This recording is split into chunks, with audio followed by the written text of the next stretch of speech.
Hello and welcome back to the Second Take Podcast. My name is Calvin Williams. I'm here with my co-host Marco Rogers, and today we have a very nice episode of recapping college football, a little bit of college basketball since it started on Monday, and then we'll do some NFL recap, NFL predictions, and college football predictions, everybody's favorite segment. So let's get straight into it, starting with college football. Marco. So to start out, we're just going to recap some games from last week. To start off, number 5, Michigan had a little bit of a scare early in the first half, but second half adjustments were great. Defense was completely dominant in the second half, and Michigan's second half dominance continues. Michigan has now outscored opponents 100-3 in the last 4 games in the second half, which is just incredible. Yeah, I really like the defensive, especially the defensive adjustments that we've been able to make. On the other hand, our offense has still looked a little bit rough, which is definitely not what you want to see going into the end of the season. But I'm really liking the way our defensive coaches are making adjustments and just figuring things out, able to dominate in the second half. Good way to finish it off. Next up, we have number 13, Kansas State. They had a late comeback, but they did not beat number 24, Texas, who had Quinn Ewers leading them.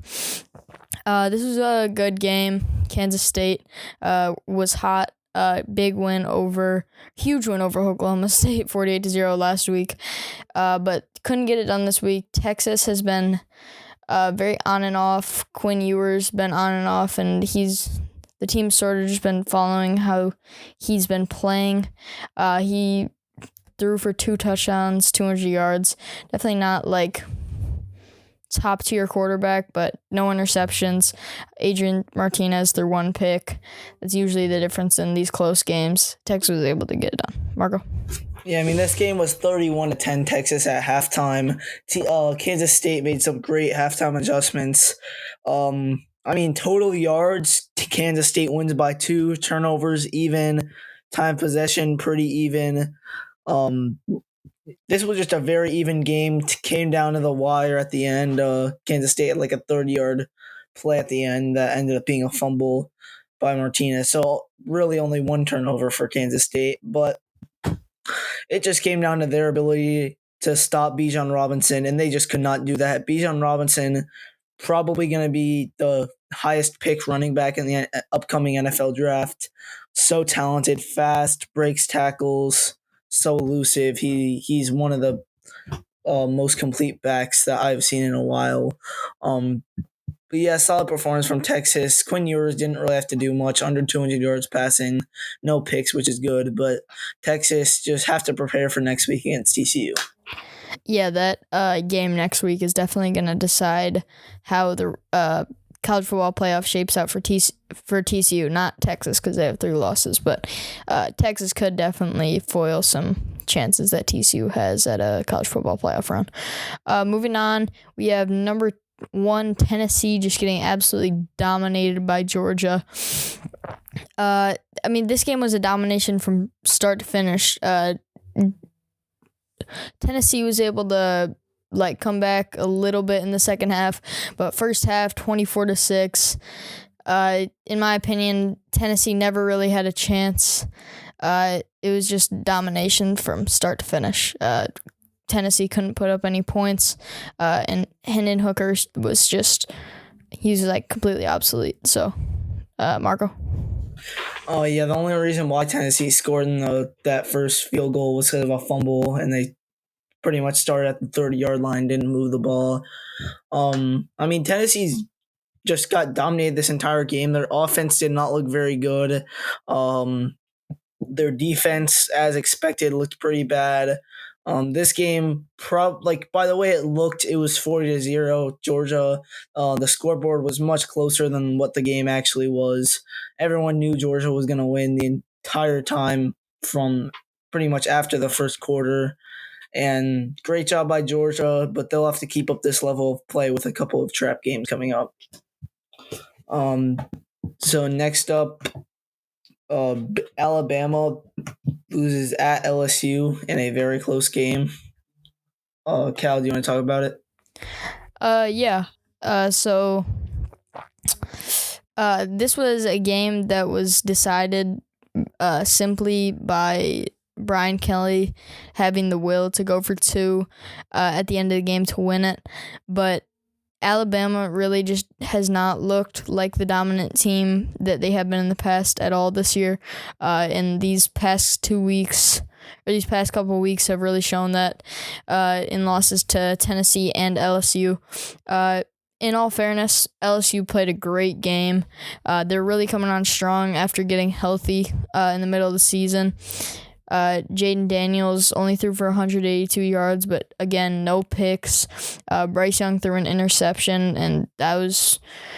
And then LSU was able to get it done in overtime. This was a great game to watch. Phenomenal game. Marco. Yeah, I mean, this was pretty low scoring throughout the entire game, which is not exactly what I expected considering Bama's defense has been bad when they play against a good offense. But Bama just can't win in big road environments, which they proved last year against Texas A&M. This year, they struggled against Texas A&M. They lost at Tennessee. Like they just aren't that good a team when they have to go on the road and play against a pretty good opponent.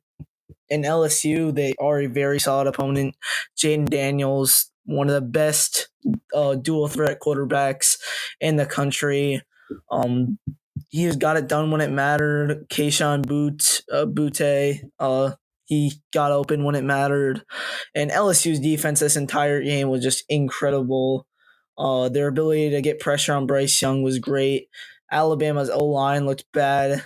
And it just came down to that 2-point conversion at the end, which was the same exact play that Bama lost the national championship on in 2016 against Clemson.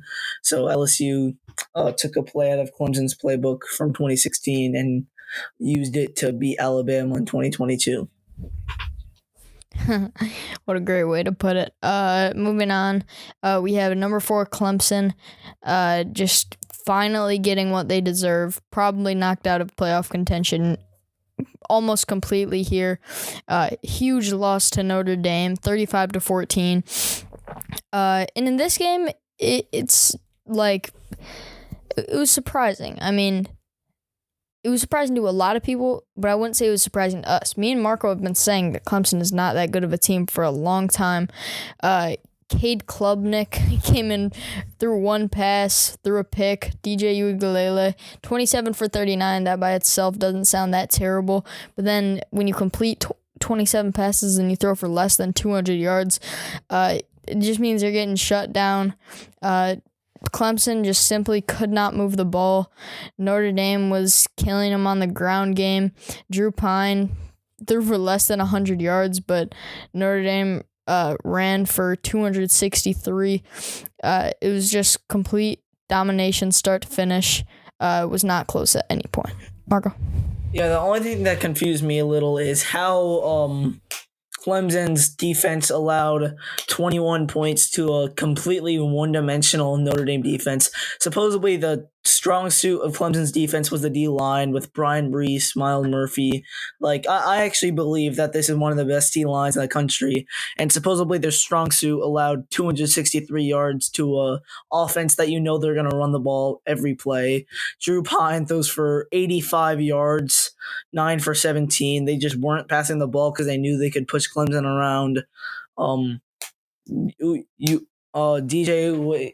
DJ Uiagalelei, just not a very good performance. With the pick, that was a pick 6.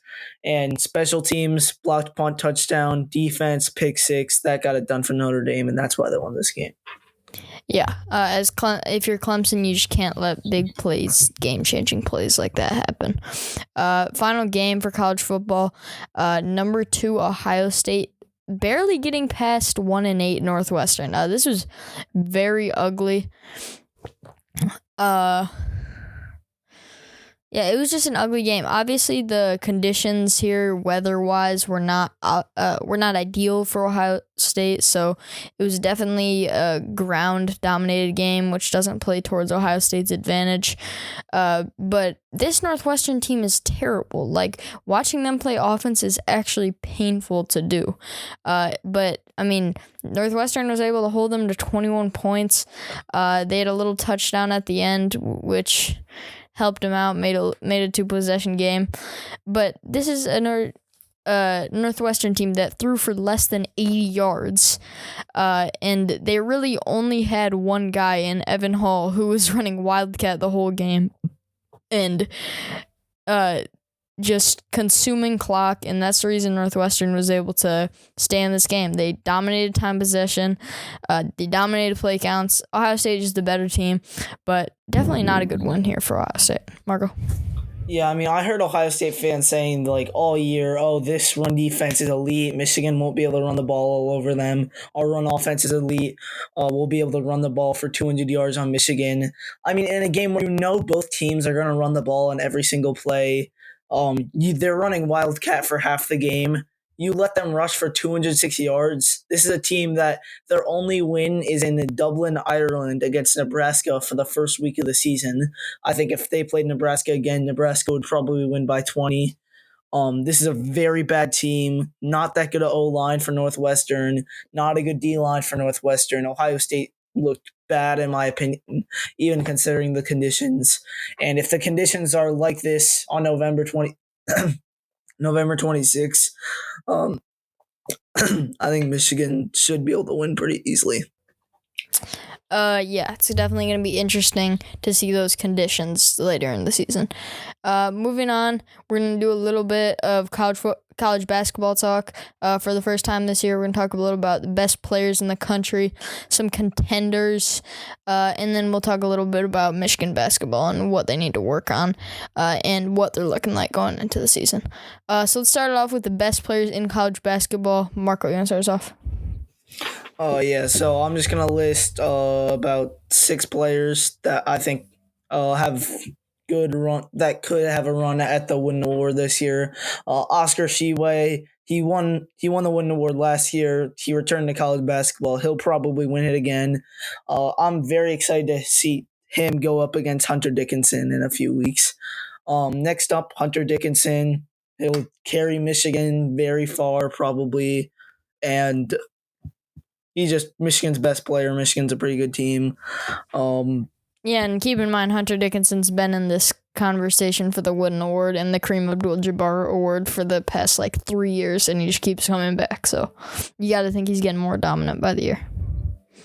Yeah, next up, Drew Timmy Gonzaga. I don't know how this dude is still in college basketball. He's also in conversations every year. He's probably the best post player in terms of the moves he has.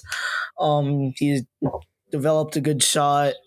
I just Drew don't know Timmy's how been in college for at least 18 years. Yeah, I mean, he still hasn't won a national championship, even though he's been on 1 seed every year, which is pretty sad.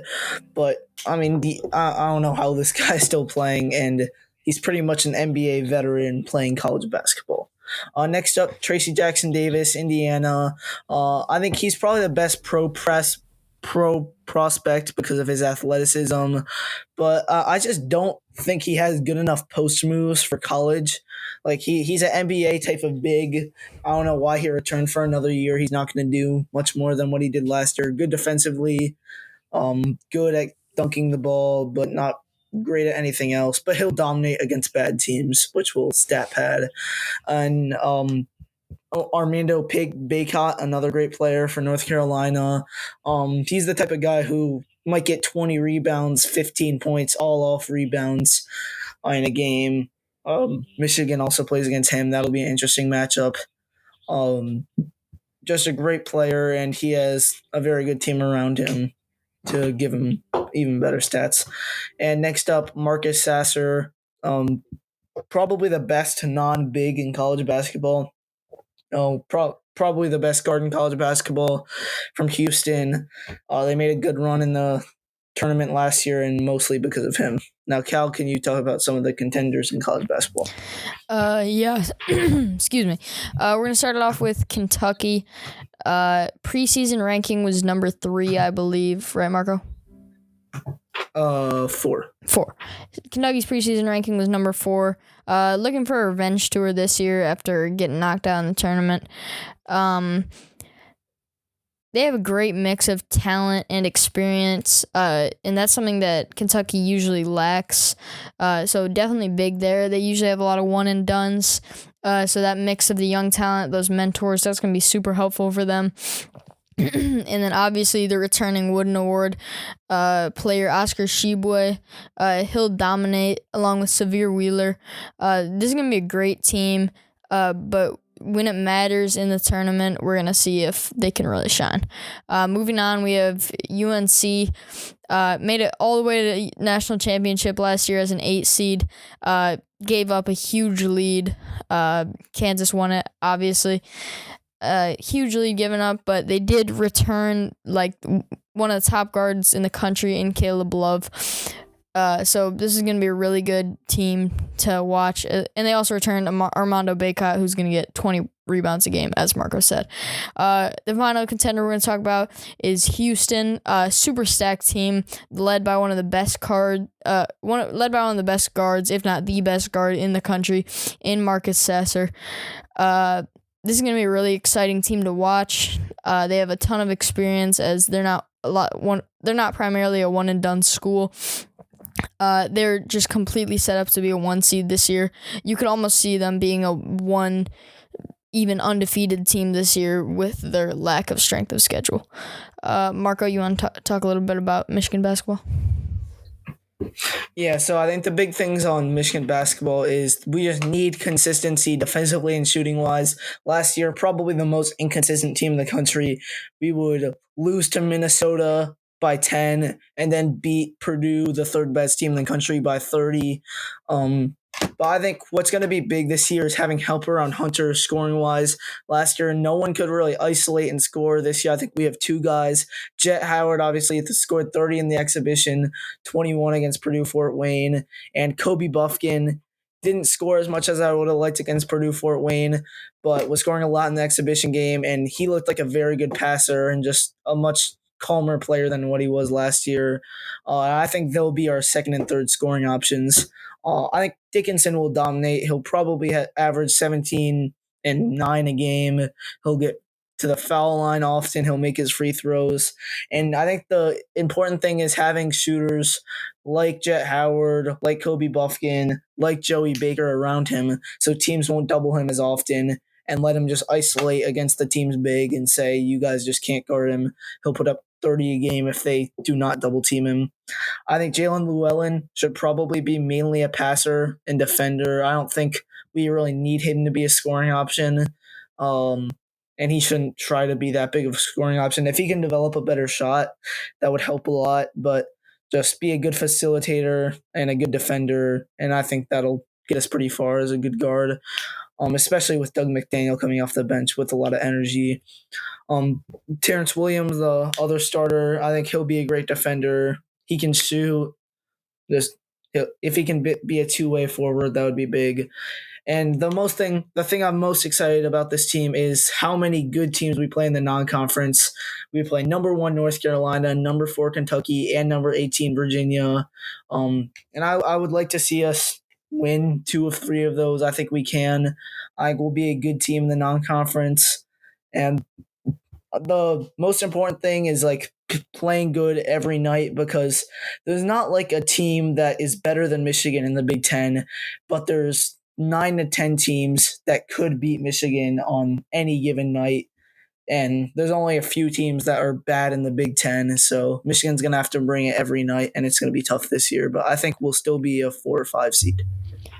Yeah, this is definitely an exciting team. I think the most important thing that you touched on is if Hunter is able to be that passer that we need him to be. Obviously, we can get it to him in the post, but if he's able to attract that double team, get it to our shooters. This is going to be a very dangerous team. Moving on to some NFL recap. Patriots have a phenomenal defensive performance. We've seen them do it before. This week it got it done against the Colts. Marco, anything to say about your team? 9 sacks, a pick six, and a blocked punt is pretty good. Just probably the most dominant defensive performance I've ever seen. Mac Jones had a terrible performance. I don't know why he's still playing. I think this is going to be another year where Pats go probably 10-7, then losing the wild card by 30 points, showing that we're a good regular season team, but we're not going to be able to contend for anything this year. Next up, the Lions getting their second victory on the year. Getting it done over the Packers. The Packers are not looking like a good team at all. Aaron Rodgers not playing well, and although he doesn't have receivers to throw it to, he is just simply missing his targets as well. This Packers team is not looking good. On the other hand, Lions haven't looked great all year. Defense showed up today is something we haven't seen in a while, so that was good to see. Offense needs to step it up for sure if the Lions want to even have a semi-decent season, but definitely a good win for Detroit. Marco? Yeah, Aiden Hutchinson had a pick, another red zone pick for the Lions. I'm impressed with the Lions' performance. I think Packers might not even make the playoffs. Aaron Rodgers should get traded after this year while he's still considered a decent QB. I don't think he is that good anymore, but it might be a rough year for the Packers and just good win for the Lions. They're still not going to do anything, though. Next up, we have Brady and the Bucks taking down the Rams. Good win for Tom here. Obviously, the Bucks have been struggling a little bit offensively, especially, but they were able to get it done in this one. Good win, gets them back to 4-5, and although they only put up 16 points, definitely good to see that Bucks defense back to being one of the top in the NFL. Marco? Yeah, the only QB that I see going down the field, going down 60 yards in 39 seconds without a timeout, and his receivers had 10 drops in that game. That only QB probably in history of the NFL is Tom Brady. Leads the team down the field. They score a touchdown with 7 seconds left. And this Rams team is bad. They are very bad. The receivers aren't really getting open. Their O-line is banged up, not very good. Their defense is good, but when it matters, their defense always chokes. And Stafford just isn't mobile enough to get by edge rushers when they're taking 2 seconds to get to him every time. So Rams, I think maybe they'll sneak into the playoffs, but they will not do anything this year. They will not win a game in the playoffs if they make it. Agreed. Moving on, the Seattle Seahawks are 6-3. Definitely something I did not expect at all coming into this year, especially with Geno Smith as quarterback. But he has risen up to the challenge. This team scored 31 points last week, beating Arizona. And they're turning out to be a very solid team. This is their 4th straight victory, and they're definitely on a roll. And also, New York Jets, 6-3. Another thing that we didn't expect, but the thing is, the Jets made probably the best and biggest steal of the draft in drafting Sauce Gardner. He has proved that he is probably the best cornerback in the league right now, in my opinion. And you don't want to be matched up with him on Sundays. Marco? I would not. I would like to highlight the 2 rookies for these 2 teams. Obviously, Sauce Gardner for the Jets, Kenneth Walker for the Seahawks. I don't like MSU players, but this guy is doing every game to NFL teams what he did to Michigan last year. He's rushing for over 150 yards almost every game, rushing for at least 2 touchdowns. He is just untackleable. He has home run speed once he's out in the open. He is just such a good running back. I'm not sure how he fell to the 4th round. Probably the best running back of the draft. Sauce Gardner, probably a top 5 corner in the NFL. I wouldn't say he's the best corner in the NFL after 9 games of NFL play, but that was a steal getting already top 5 corner at the number 4 pick in the draft. Yeah, I mean, right now, he's been, probably top 3 corners in the entire NFL. So, I mean, that's a pretty good draft pick, in my opinion. Moving on, some NFL predictions for you. We'll start it off with Seahawks versus Bucks in London. Marco. Brady, I mean, looking at his stats, he has not been bad this year. I don't think so either. I think he's been a very good quarterback this year. Receivers just can't catch the football. Mike Evans, I think, has a big game. I think Godwin's back. Russell Gage is back. They'll get healthy. I think once this team is healthy, they might only lose a couple more games this year. I think Brady, very satisfied after that last win. He'll be on a roll. I think this defense can match up with Kenneth Walker well. I don't think Geno Smith I think he's a good quarterback, but I don't think he's as good as he's been playing. I think Tampa shuts down the Seahawks offense. Brady puts up enough points. I got Tampa. Yeah, that's going to be a really good game. We'll see how it shapes out. Next up, we have Lions at the Bears. Bears have not looked very good this season by any means, but somehow they've gotten 3 wins, which is more than the Lions. I'm taking the Lions here. I'm having faith in them. Great win last week. I just don't think the Bears are a good team at all. And with the way that this Lions defense played last week, they're going to have a tough time getting points on the board. And I think Lions are going to do just enough on offense to get it done. Marco? One thing I would like to say is ever since that Commanders game, the last 3 weeks, Justin Fields has looked like an insane QB. His rushing ability, he's rushed for over 80 yards in each of his last 3 games, passed for over 100 yards, at least 3 total touchdowns in each of his last 3 games. He has been a beast, probably the best quarterback of his recruiting, of his class. But I do think Lions are going to win this game. They're not very good on the road this year, 0-3, but they're getting healthy. And I just think they're a better team than the Bears. Fields has been great. I think he slows down a little this game. He's been too overhyped over social media. I got Lions in a very, very close game. All right, next up we have Vikings at the Bills. This is going to be a good one for sure. Vikings 7-1. Personally did not expect that at all. But even though the Bills have 2 losses, I have a hard time believing they're not the best team in the NFL with Josh Allen at quarterback, with Stephon Diggs in the receiving game. This is a very good Buffalo Bills team, and I think they're getting it done this week. Marco? I believe Josh Allen might have a shoulder injury. So if he's out, Vikings are going to win this game by 20. If he's in, Bills are going to win this game by 20. So that's all I'll say. I'm not going to make a prediction on the actual game. Yeah, a lot of these games depend on one guy, which is a little bit crazy. Moving on. College football week 11. We're going to start off with number 7 LSU at Arkansas. This is potentially a trap game for LSU. Coming off a huge win last week over Alabama. I'm still taking LSU, but they're going to have to lock in because this Arkansas team is a little bit underrated. Marco? Yeah, if LSU wants any sort of shot at the playoffs as a 2-loss team, they're going to have to win out, including a win against Georgia. They can't look ahead, though. Arkansas, very good team. When KJ Jefferson plays well, he is very good.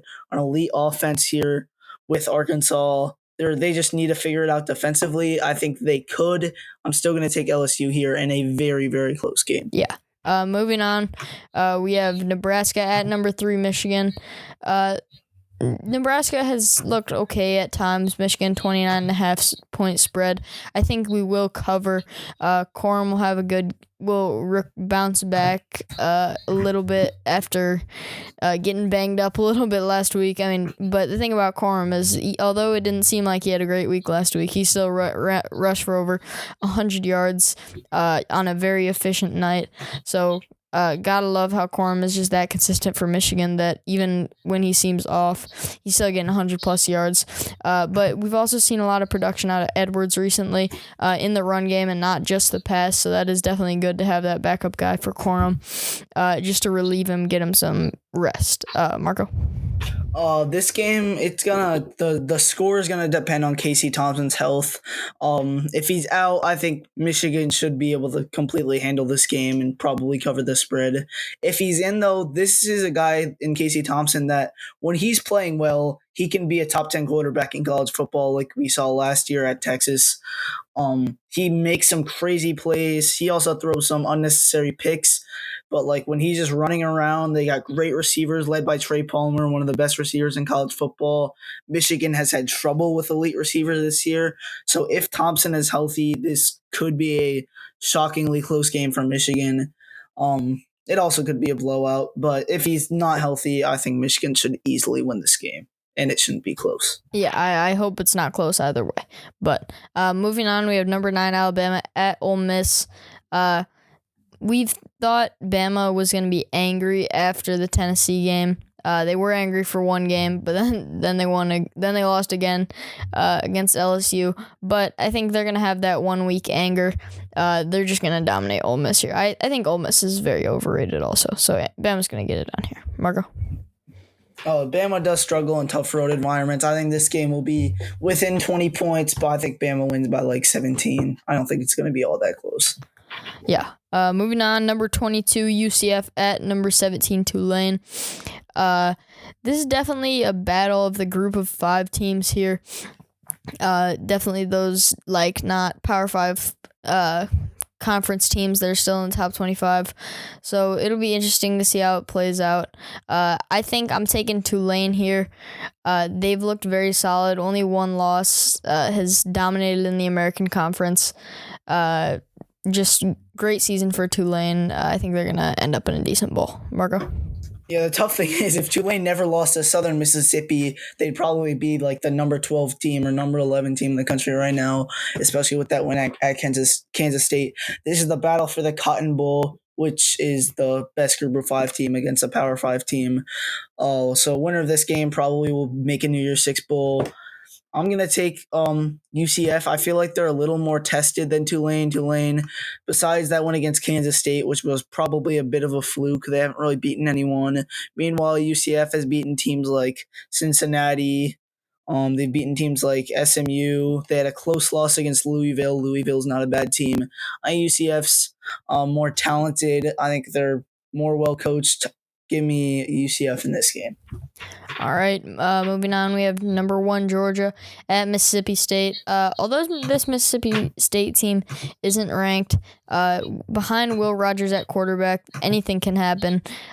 He's one of those guys that can just surprise teams, give good teams a run for their money. I'm taking Georgia here. Especially at Mississippi State. It's going to be a tough one, but Georgia's going to get it done. Mississippi State won't be able to put up enough points to keep up with that Georgia offense. Marco? Yeah, night game at Mississippi State's going to be incredible.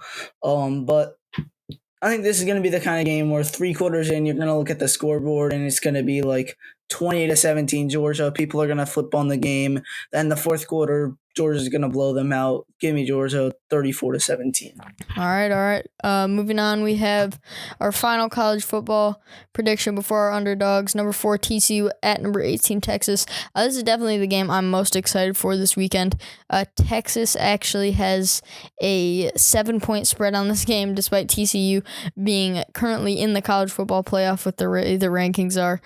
I got TCU here. Max Duggan has just been able to perform comebacks in the second half repeatedly over and over again.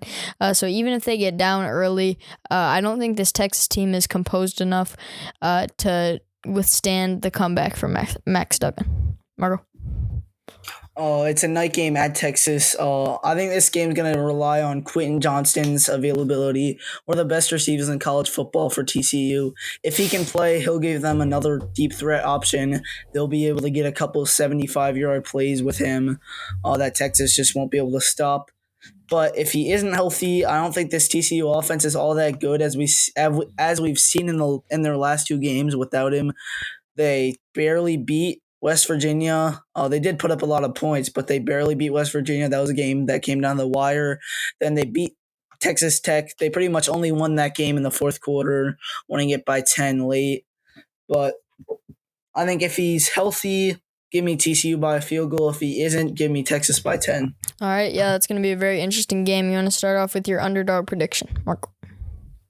My underdog prediction, by the way, I'm 4-6, Cal's 5-5, is Maryland at number 14, Penn State. I might be overrating Maryland a little because of how big a scare they gave Michigan, but this is Talia Tagovailoa's second week back healthy. Usually the first week back healthy for a quarterback is a little rough, but second week they're back to normal. This Maryland defense is not as bad as they usually are, only allowing 24 points a game. A pretty one-dimensional Penn State offense. They earlier on in the year they only ran it. Now they pretty much only pass it because their run game hasn't been great. Besides last week, but against Ohio State they couldn't really move the football that well running it. They only really run it on first down. I think Maryland should be able to keep Penn State under 30. And when Talia has a good game, he has a very good game. I think he'll light up Happy Valley. And he'll prove to the world that Maryland football is legit and they'll be on the come up for years to come. Yeah, that's going to be a super good game. I am very excited to watch that one. My underdog is going to be Louisville over number 10 Clemson. Louisville pretty easily took down a Wake Forest team that Clemson struggled with earlier in the season. And about this Louisville team, we've mentioned him previously on the podcast. I'll mention him again. Malik Cunningham, the Louisville quarterback. He's one of the most versatile quarterbacks in the entire nation. He's already thrown for almost 1,500 yards on the season, and he's ran for over 500 yards. He's proven to give good teams a tough time, and I just think Clemson is going to continue to fall after this week. Maybe down to 15, 17, and they're just not going to finish off the season on that high of a note. Marco? Yeah, that game will definitely be interesting. I still think Clemson's going to be hungry. They'll get that win, but it'll be a close game. Yeah, definitely going to be a good one. Do you have anything else? Nope. All right, thank you all for listening to the Second Take podcast. We will see you next week. Peace. See you.